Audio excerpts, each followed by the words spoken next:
Hello, everybody. I am Eliana, and today I am here with Pastor Steve, otherwise known as my papa. I'm here today to ask him a few questions about the Propel Conference. So, number one. Yes. What is the Propel Conference all about? Okay, well, the Propel Conference is about, the title is The Current Crisis and the Coming Kingdom. So the Propel Conference is about our world that we live in, and then what is God doing right now? What is He up to in our generation, in your generation?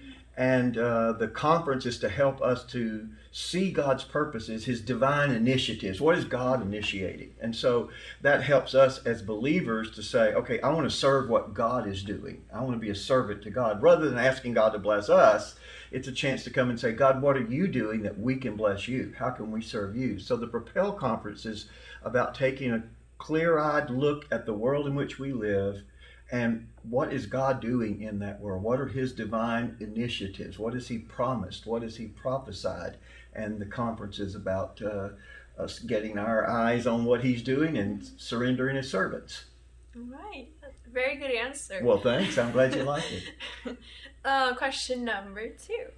Why should kids my age and people my age and my generation care about going to this conference? Great question. A couple of realities. Number one is that you discover your destiny, just like I've discovered my destiny, in knowing what God is doing and wanting to join Him. So as we look at God's initiatives and God's prophecies and promises, what's He doing? It's a chance for you and your generation to say, oh, that's what God's up to. I want to serve Him. I want to be a part of that. And that's where you discover your destiny is in what God is doing in this world.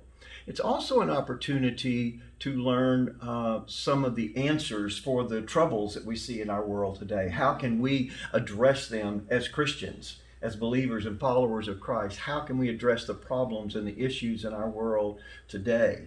And when you look at the Bible, Eliana, what's amazing to me is God often called young teenagers to do His will. And go back and read Daniel, the first couple of chapters of Daniel. Here's a 13, 14-year-old, and God calls him to a mighty thing. Look at Mary in the New Testament, the mother of Jesus. She's a young 13, 14-year-old girl, and God calls her to be one of the main servants in His purposes. And so it's amazing that young people ought to come because God might have a calling for you, and you won't know it if you're not listening, if you're not looking for it. And I want to give young people an opportunity to respond to God's initiatives for your lives, and that way you do discover your destiny and your fullness in hearing what God has to say to you. I like that very much. Well, good. Thank you so much. You bet. I love you. Look forward to seeing you at the conference. I will be there. Okay.